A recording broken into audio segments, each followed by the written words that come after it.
If you worry about what other people think, soon enough, you will be on the sidelines of your life. Welcome to the Millionaire Woman Show, where we'll be discussing leadership, business, human potential, inspiring you to live rich from the inside out. Unlock your creativity, stretch out of your comfort zone, break through your barriers, take inspired action, and achieve epic results. Now here's your host, 3-time best-selling author, speaker, and certified executive coach, Deborah Kozowski. Hello, everyone, and welcome to another Millionaire Woman Show where we inspire, educate, and motivate you into action. I bring you guests from around the world, and if it's your first time here, welcome. And those returning, we're so excited that you're back. Today, my special guest, I met in Thunder Bay, Ontario, when I went to go do my TEDx talk, and it was Synchronous Destiny after that. Kevin Tuerff is an international author, TEDx speaker, and his experience as a 911 stranded airline passenger in Canada is one of the true stories inspiring the Tony Award-winning Broadway musical Come From Away, currently performing in US, Canada, UK, and Australia. The character, Kevin T., referred to as the gate lumberjack in the show. As a social entrepreneur, he's managed a media company, called upon for many public health emergencies, including anthrax, bioterrorism, hurricanes, H1N1, SARS, and the flu vaccine shortage. He now produces an online gathering on self-compassion and coronavirus, with in-home fitness, nutrition, meditation, and self-compassion trainings. He is a cast member in 3 related documentaries, HBO Canada, CBC, and Fox. And in 2018, House of Annecy Press published his memoir and audiobook, Channel of Peace, Stranded in Gander in 9/11. Tuerff serves as an ambassador for the Charter of Compassion, for Compassion. Kevin inspires and moves business audiences around the world with his talk, The Ripple Effect of Compassion, which focuses on the bottom line benefits of compassionate workplace for employees and customers. In his TEDx talk, Kevin explains how compassionate actions stimulate the brain, producing the helper's high. And with regular practices of kindness and compassion, science says a person can more likely be healthy and happy. As an entrepreneur, he's launched several legacy endeavors, including the University of Texas Student-Run Radio, America Recycles Day, Enviromedia, Green Canary Sustainable Consulting, the Greenwashing Index, and Pay It Forward 9/11. As co-founder and president of Austin-based Enviromedia, a certified B Corporation for 19 years, Tuerff managed 40 professionals with the average revenue of $20 million annually. He inspired employees by motivating them to follow the company's core values, Fat Cat, an acronym from fun, accuracy, teamwork, clarity, creativity, advocacy, and trust. Tuerff is also a certified instructor in Modelnetics management systems. Tuerff is an advisory board to the Brand Responsibility Master's Program at the University of Oregon Journalism and Communications in Eugene, Oregon. He is also active member of the Church of St. Francis Xavier in New York City and their immigration, environment, music, and LGBTQ ministries.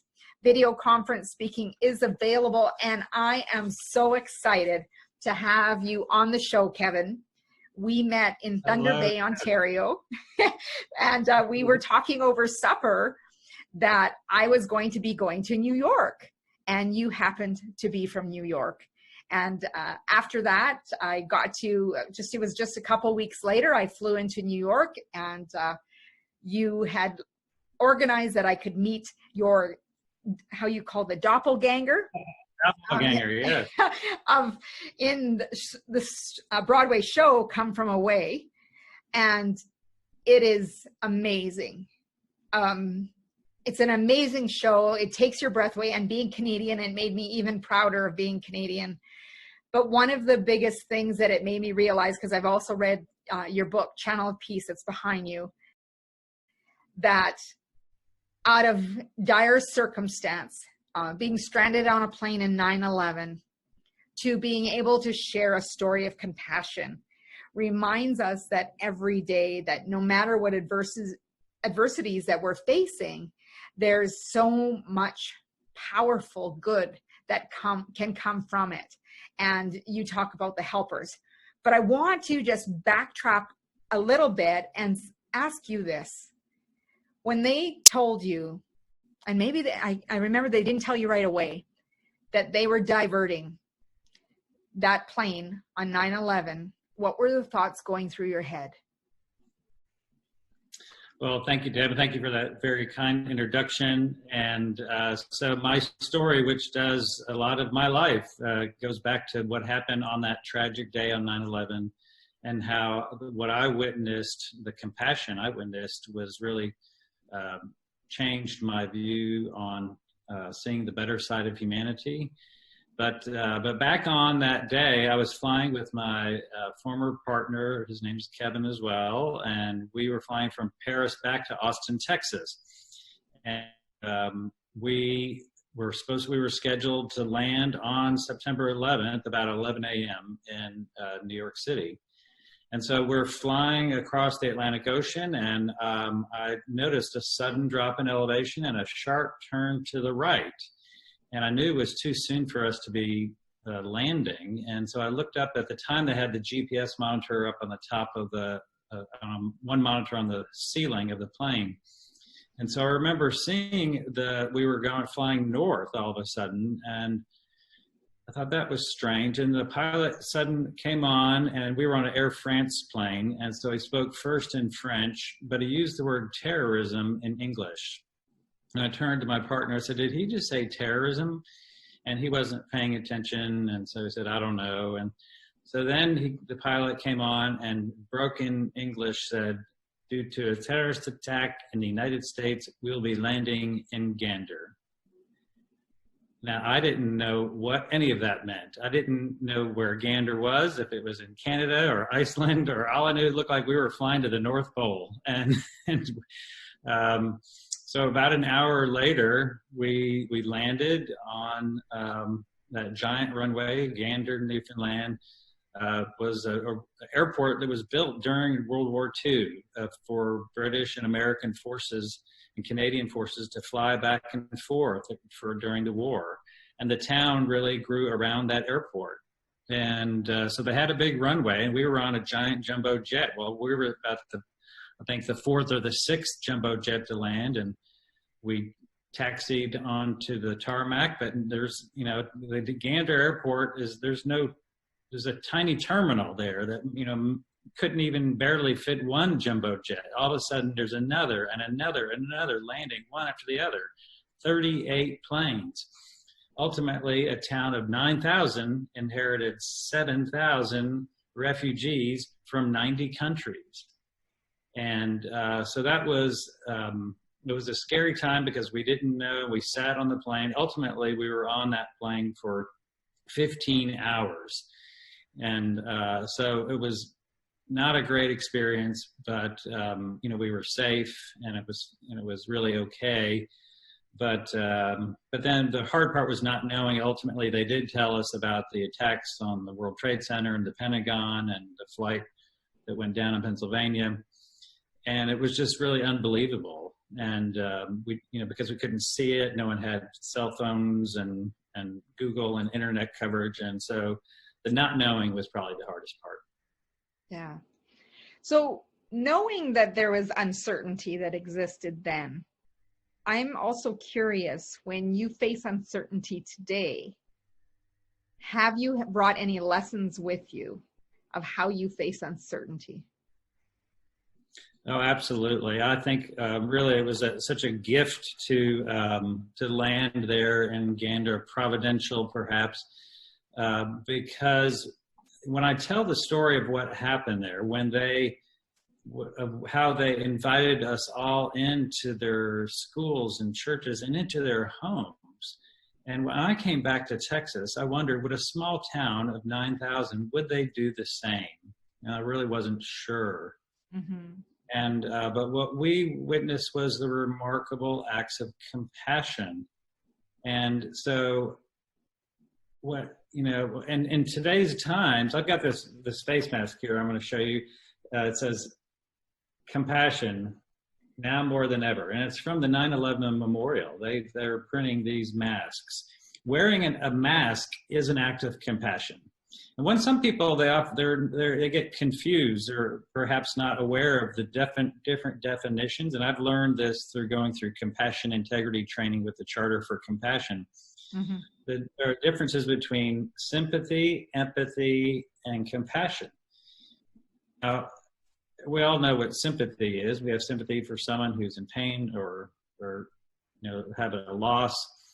But empathy, now we could say that the people of Gander, they could have been empathetic if they would have sent thoughts and prayers, like we often do on social media, out to the plains and all the people stuck there for hours. But when they allowed us into their town and closed the school and closed the churches and closed the hockey rink, for goodness sake, that is to engage in the compassion of those who are suffering. Mm-hmm. And when that, to me, is one of my favorite, or my preferred definition of compassion, to engage in the suffering of others.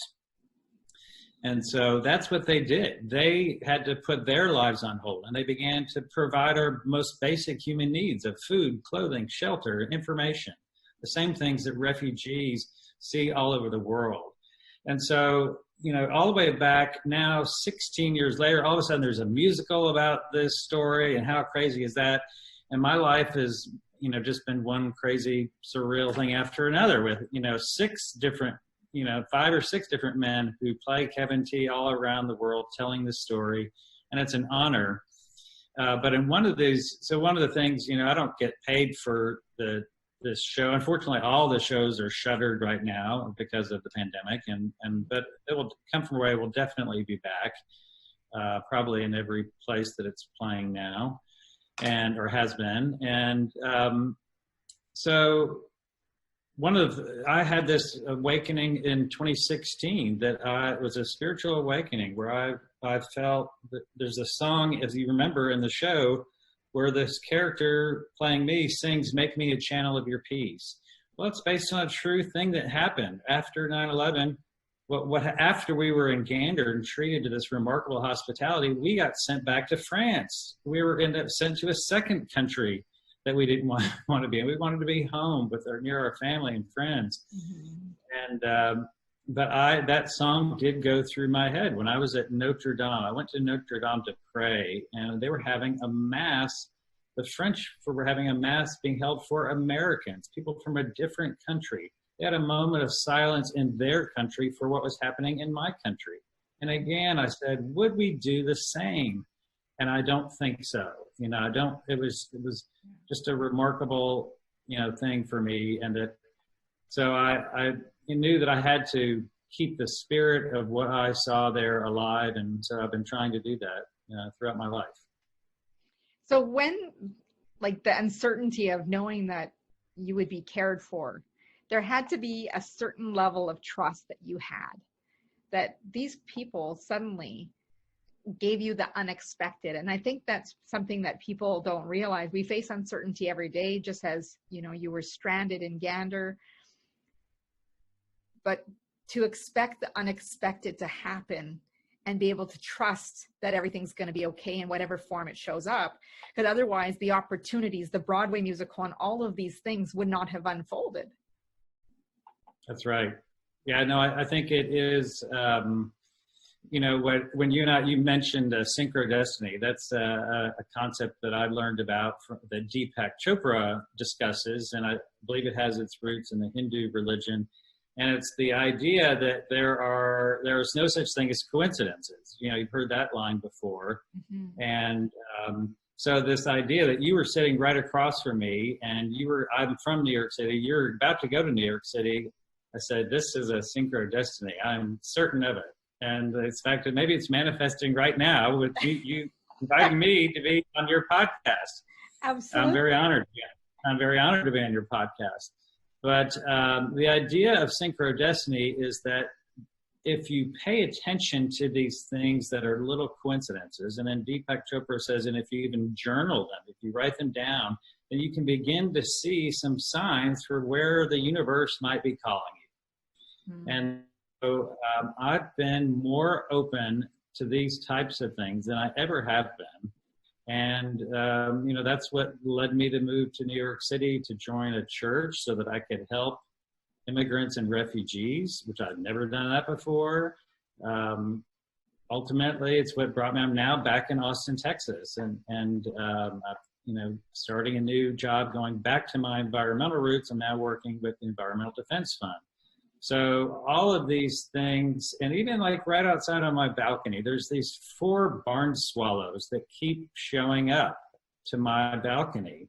And they're these beautiful birds, and they just spin around, and they'll come and they'll plant themselves right on my balcony, and they don't care if I open the door and talk to them. And so anyway, there's some sort of spiritual meaning and some sort of, there's something there. And so it's just, looking for those signs, I think, is important, especially in these times when we are in unprecedented chaos. And, so I do think, in fact, what's happening in Newfoundland now, this is just an example of how these people are showing the rest of the world how we should treat each other. Newfoundland has 0 cases. They had like 130 of COVID cases. They got it down to 0, but the people there, they still wear masks. They still social distance. They're trying to protect others. It's not just about me. It's protecting others and keeping the people there that live on the rock safe. And so I appreciate that. And, I wish, more of people in America right now would take a lesson from Gander. Yes. And back when it was Christmas time, you had a whole bunch of little videos going, and I did one representing the helpers, that where there can be helpers in our communities. And I think during this time, it's a great way to talk about how compassion and helping, because I know that's what you share with everyone, is looking for those helpers. Right. So that's what we saw in Gander. They were all helpers. There wasn't a single person in that town of 7,000 that wasn't helping to cook food or provide rides to, places, or to, provide literally the, clothes out of their closet for people to wear, or the sheets and towels and their bedding. And so having done research on this, and what happened was, I talked to you about when I came back to Texas, and I wanted to pay the people of Gander back, but they just said, no, you would do the same. And what they're talking about there, Deb, is the golden rule, which is treat others as you want to be treated. I did not know that the golden rule is in every religion in the world. Some variation of it said it a different way. And so because they said, don't worry about paying us for the food and the phone calls, whatever, you would do the same. I thought, well, on the first anniversary of 9/11, I have to do the same. So I closed my company in Austin. I had 40 employees, and I handed out $100 bills. And I said, go out and do random acts of kindness. Use this money however you want, whether it's to an individual or 100 individuals or a charity, what have you. So people would go out in teams of 2, they would do this and decide how to spend the money, and they would come back and talk about what happened. And the reactions from people is when I started witnessing what is commonly called as the helper's high. That people, they would tell a story about buying someone a cup of coffee, and they would break down into tears. They would say, I had no idea how much we don't look at each other in the eyes anymore. Or that maybe, they felt this common connection with a stranger that we, so many of us grew up with the word stranger danger in our lives. And so we are fearful and disconnected from the strangers around us, but that doing these random acts of kindness is a way to connect with humanity. And so what this research shows is that the chemicals in your brain, the love chemicals, it's the same equivalent. When you do a random act of kindness, it's the same thing a runner gets when they get a runner's high. They might go run 4 miles, and they have this feeling of euphoria. So your blood pressure goes down, and you just feel great and you feel positive. Well, like in today's times when we are under so much stress and there's so many people are depressed, doing random act of kindness, like you do with your shoebox project at Christmas. I mean, you and the people that you work with, I saw on the video, they certainly, indeed, they were having the helper's high after helping somebody else. Yeah. So in what ways do you think that people can bring more compassion to their workplaces, to their lives? What can they do in their communities right now? I know, when coronavirus started, and I like to keep these evergreen, but Corona's not going away anytime soon, this COVID. But initially it was kind of like an acute stress, right? But now this acute stress has turned into a chronic stress where the threat of it is around us all the time. So we're becoming hyper vigilant. Some people may be more complacent, but always on guard and feeling, more anxious. So when we see people moving to that, I've even heard the term COVID or coronavirus fatigue. How can we get people to move from shifting on that focus of fear and anxiety to a place of compassion, and not only for their community, but for themselves? So please share with us, tips for self as well as your community. Sure. So there's something called the compassion continuum that I was taught through the Charter for Compassion. It starts with self-compassion, that only when you take care of yourself first, then you can be more likely to engage in the suffering of others. Now, one challenge with that is that some people think that self-compassion is where we start and stop, that it's all about me. Now, yes, you do need to take care of yourself. Actually, going back to Deepak Chopra again, he did just recently, he's been doing a video series, and he said they did a study, and the number one thing that can be a predictor if someone has joy in their life is if they have good sleep, if they sleep well. And so doing things to try to make sure that you sleep well is, good. Having exercise, doing prayer or meditation, getting outdoors, being with nature. I've been probably more active during this pandemic than any time, but because that's the only way I can get outside and walk or ride a bike. And and it is not easy. I'll be honest. I've been lonely. I'm a single gay man. If there's anybody out there who wants to hit me up, I can do that. But so it's hard for an extrovert who has to stay at home and work from home, and but nowhere near as hard as the suffering that's going on all around us. There's so many opportunities to help others. People who, if you have a job, look for ways that you can help people right around you in your own neighborhood, and then even beyond. And so that could be as simple. One simple tip for compassion is called active listening. And so it might be to call somebody that you haven't talked to in a while, especially someone who might be one of those people who are really alone and afraid. Maybe they're elderly, they're in a high-risk group, and just check on them and ask questions, but don't give them advice. That's what active listening is all about, is don't feel like you have to fix somebody's problem, but just be there for somebody. And, the chances are they're going to say, thank you so much for calling. Because I think we are all living in this time of fear. And so that the more that we can connect, I think that's something, very tangible and easy to do. It's free. Beyond that, I think that we need to all be thinking of ways that there are so many people now across the world who are suffering from this disease, either economically, or they have become sick, or they have, they've lost someone. They're trying to mourn. And so each of those categories, we might know somebody who's in a category like that. And so, how can we share what we have, whether it's food from our pantry or making a donation to a food organization that helps those who need to eat, and some shelter for the homeless, giving money to help people I mean, I think we have to take care of people and to get everybody to have their basic human needs met of food, clothing, and shelter.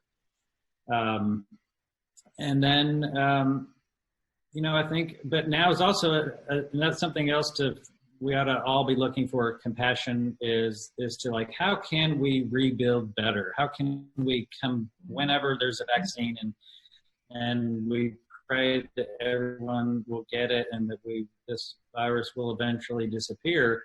But how can this is for so much of us to pause and really reflect on what's important in our life. And so, it's family and friends and exercise. And so how can we restructure so much about the systems that we all live in that we think that we have to have? But if we really start on focusing on that we are all the same, just like all those, 7,000 strangers from 90 countries, we are all human beings. We're part of one big family. And so how can we break through change mindsets to live with more compassion for people who are not like you? And I think we can help, break down some of the racial barriers, break down the class barriers. It will not be easy and it will not happen overnight, but we have to try. Yeah. And it all starts on an individual basis. And it really comes down to, from what you're describing, and I know I like to share this a lot as well, go back to your basics, making sure you're taking those deep breaths, making sure that you're having the sleep and the good, healthy eating habits. Because when you're functioning optimally, you are able to share with others. I know a couple weeks ago, I was just having an off day, and something that has been on my heart for a long time was go donate blood. I had never done it before. And I was like, just scrolling. I think scrolling around on the internet, and I was like, I wonder if there's an appointment. So I looked, and there was like an appointment within the next 45 minutes. So I'm like, okay, just do it. And I went and donated blood for the first time. And, with a healthcare background, I didn't realize that when someone donates blood, you automatically help 3 people. And it was a really cool experience because, I've had blood work. Many of us have had blood work before, and that's how simple it is just like going for your routine blood work. And it's not as complicated as maybe people think, and they've taken precautions, but it was something that I could do that got the focus away from myself. And I think that's often with that compassion as well, is that sometimes when we have, people will say first world problems, and the things that we think we're going through that are so tough, and not to negate that, but there's people who are suffering in much bigger ways in which we have different ways of giving of ourselves. And active listening is a phenomenal way to do that, and reflecting back maybe what they're hearing so that they can hear the language and the state that they're in. And also helping empowering for what they can do, because often when we're in a state of adversity, we don't think we can do anything for anyone. Right? Exactly. And I think it so often, many of us think, well, somebody else will do it. Somebody that will, in the U.S., many people are like, well, that's the government's job, or that's, but there are ways that we can all help. And there are, I just saw this like incredibly shocking statistic that 40% of LGBT youth in America had thoughts of suicide in 2020. Mm-hmm. And like, yikes, that is so, gut wrenching. And so I'm looking up online, like, what can I do? Maybe it's just one young LGBT person I can mentor a little bit, talk to them. So I think that there's just, again, so much suffering globally that it's hard. It's so easy to think like it's too much. It's, where people, I call it compassion fatigue, but it's compassion fatigue is for people that are doctors, that they are literally giving their lives for others and serving those who are suffering. And when they're tired, that's true compassion fatigue. The other myth is that I don't want to hear it. We plug our ears like, And don't show me, I can't pay attention. You know, it's so easy. If you watch the news, you can get fatigue, news fatigue, because there's a lot of bad stuff going on in the world right now. But we know we will get through this. We have, you know, we're as humans, we are meant to live in community, and we are meant, it's in our DNA to help one another. If somebody falls down in front of you, your automatic brain response is to lean down and lift that person up. And so we just have to figure out a way to break down some of the silos. So beyond your neighborhood, beyond your church, beyond your political party, to look beyond the silo, who's out there, that, you know, put yourself in somebody else's shoes and see, you know, what can I do? And I think you're right. If one person truly can make a difference. And I think it comes down to that taking responsibility. When people say, I like to say, own it. Like if you've hurt someone, that you're going to apologize. But at the same time, when we look around us, we all have responsibility in some shape or form. If you're complaining about something, you have a responsibility. Are you going to complain about it, or can you do something about it? If you're going to blame somebody for something, what part did you play in that? It's never tends to be one person in finding fault in another person. And, right. You know, blaming, complaining, and then just coming from a place of, and I love how you said this, Kevin, it's really about, what can I do? That's where compassion comes from, really, is that connection with humanity and saying, what can I do? It's what role can I play? Am I going to promote it by not doing anything, like la, la, la, la, you know, like not hearing or wanting to see what's happening in front of me? Or am I going to take charge in an individual way of what can I do? And like you said, there's so many things. And the simplest thing is taking time to listen to someone, providing resources and direction, that maybe they feel lost and they just need someone to give them the right path. And I still think about when I read the book and you shared, you know, I forget the woman's name, pardon me, in the community of Gander, that she got her kids to go buy all the chicken and all the grocery stores out of her own pocket. Right? She wasn't concerned about it. She just wanted to make sure they was fed. And you said, you know, we were expecting, you know, grilled cheese sandwiches, maybe pizza slices, right. And that's not what you got. No, we had the most amazing meal. It was better than anything we had in our European vacation. They had purchased 250 and made stuffed chicken breast that tasted fantastic. I mean, like, and it was, so I equate, it was like the loaves and fishes story in the Bible, the feeding the 5,000. Like, where do you get 250 chickens on short notice? The reality is, she and her colleagues, they went to there's only 3 grocery stores in Gander. They went to all of them and bought all the chicken. So if you lived in Gander that week, guess what you weren't having? Chicken breast. Because we had them on our plane. Not everybody was that fortunate, but the woman who did that, she still works at the College of North Atlantic, which was our refugee shelter. And so she and I are still friends. And every time I go there, I go and see her. Yeah. And as we were talking about the unexpected out of the uncertainty, one of the other things is that I remember about kissing the fish. So can you tell us a little bit more about that? Sure. Well, in fact, one of the you know, downers of this year for me was I was scheduled to bring a tour of musical theater fans, people that love Come From Away, to bring them back to Newfoundland. And we were going to do a Pay It Forward 9/11 tour of Newfoundland. And so I was going to get people, and I was going to do my tradition of handing out $100 to the people in our tour group. And we were going to go across St. John's and Gander and do random acts of kindness there. But you know, with the pandemic and our borders are still closed, so that's been postponed till next year. We'll do it next year when it will, believe it or not, will be the 20th anniversary of 9/11. It's hard to believe it's been that long. But so I'm excited to be able to do that, and it's just so important that we look for these stories. And there are people that are really big fans of the musical. They cannot wait for these shows to be reopened, because even though perhaps, with the pandemic, the lives lost, the tragedy, there's a million more musicals that could be written on based on what's going on this year.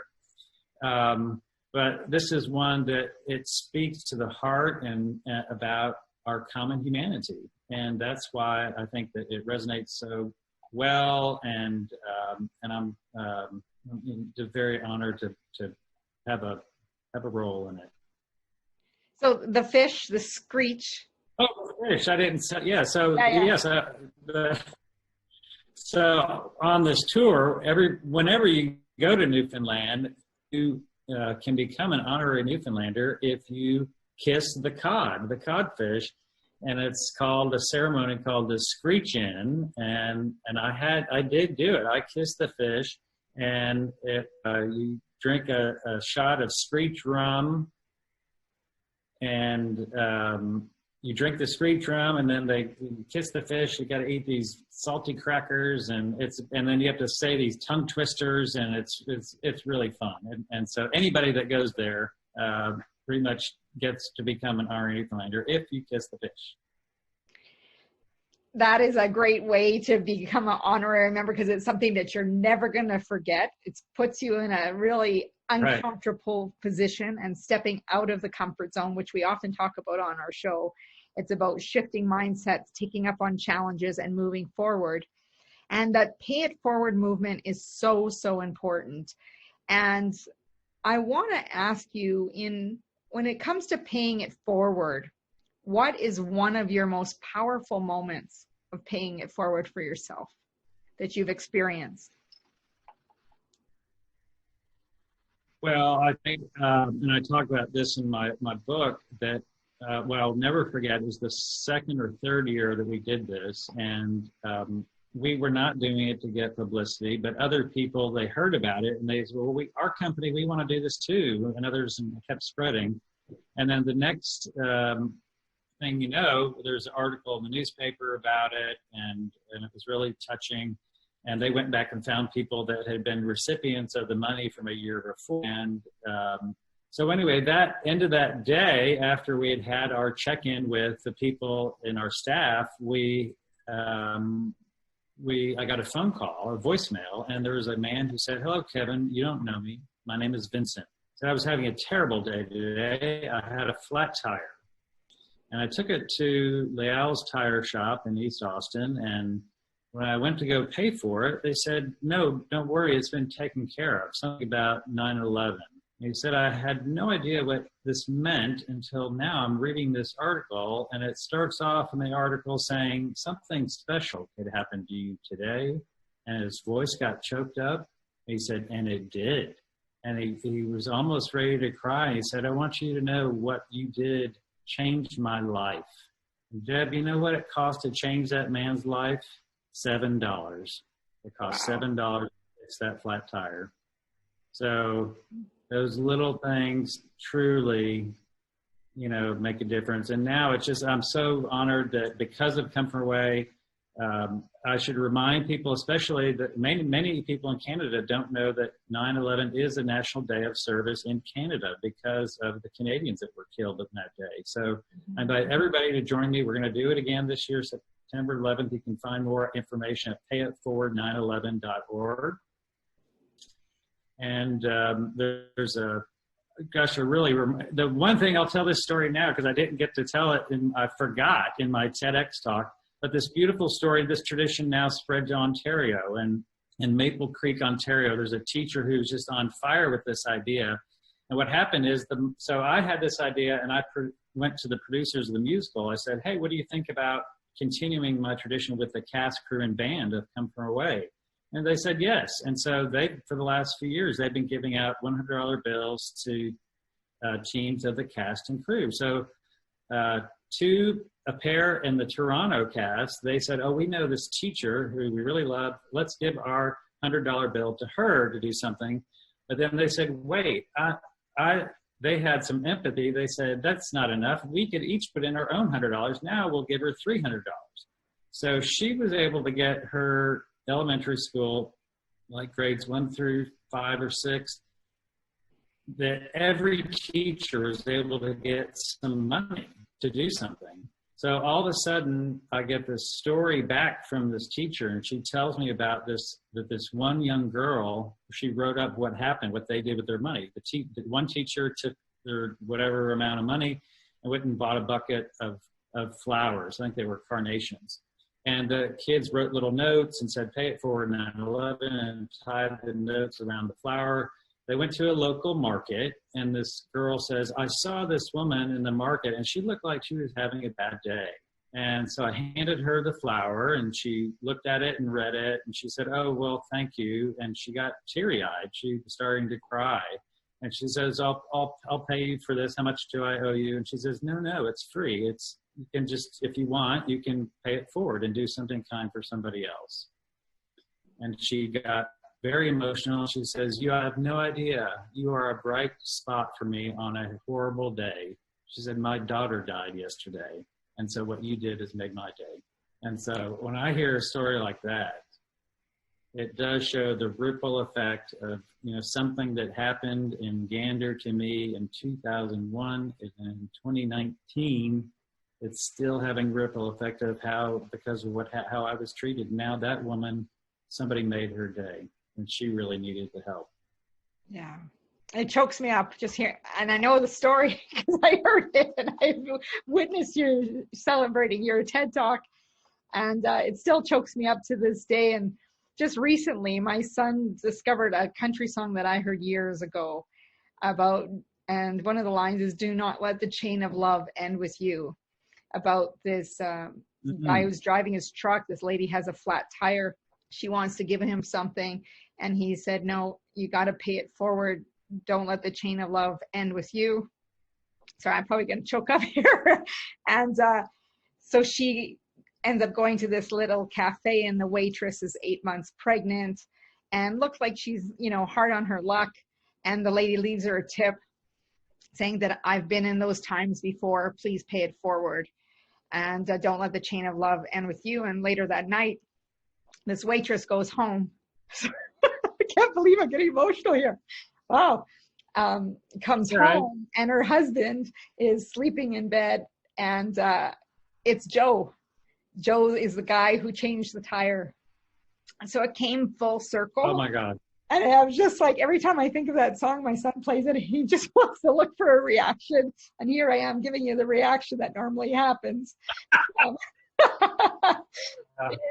that if we give without expectation and we move into that place of compassion, that like in that situation, it came back full circle, but it comes back full circle for what you need. And maybe for them with expecting a new baby, they got what they needed. When you were in Gander, you got the food, you got the clothing, you got all of these basic things, and you formed relationships that have lasted many, many years. And I think the powerful thing about knowing that the Broadway musical came about, and why don't you share also with the listeners how many times you've seen the show? Oh gosh, and I one of the last few times that the show had just come here to my home state of Texas before everything was canceled. And so when it came here to Austin, I was on show number 54. I'd seen it 54 times, but that's in 5 countries, because also Ireland, UK, Canada, US, across the US, and then Australia. And so it's just been a surreal journey. It's also scheduled to be produced, I think, in Sweden now, and then Argentina. So wonderful, wonderful. Anyway, so it's really great. Canadians should be proud of this story. It is inspiring people, and at a time when we need inspiration. Well, Kevin, I can't thank you enough for joining us on the Millionaire Woman Show. We talk about life, we talk about leadership, and we talk about business often. And you touch all different aspects that I'm sure we could talk about, going green and everything else in another episode. But this one, so much, we need to hear about compassion. We need to hear about paying it forward. And when we're facing uncertainties, to expect the unexpected, because it's often better what we think that it could be. and can often be blown away. So I'd love for you, Kevin, to share with everyone how they can stay in touch with you, get a copy of your book. You are truly a phenomenal human being, and I am grateful for Synchro Destinies. Well, thank you. I'm grateful to know you. And yeah, my book, Channel of Peace, Stranded in Gander on 9/11. You can find that at channelofpeacebook.com. My publisher, House of Anansi in Toronto, they have a cool deal. Like if you would like to buy an ebook, they will pay it forward and send an ebook for you to a friend for free. So that's at houseofanansi.com. You can find it at Amazon or Chapters, and then channelofpeacebook.com if you would like to order a signed copy. And then again, my event, which is coming up, payitforward911.org. Yeah. Thank you again, Kevin, for joining us here on the Millionaire Woman Show. And to all of you listening in, thank you for joining us. Got a little bit of emotion and getting choked up sharing stories with Kevin here today.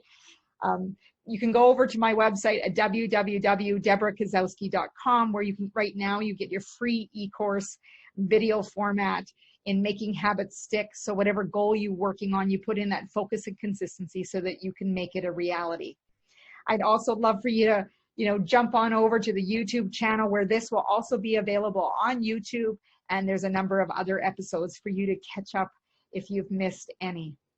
On behalf of Kevin and myself, as Muhammad Gandhi said, be the change you wish to see in the world, and go out and make today great.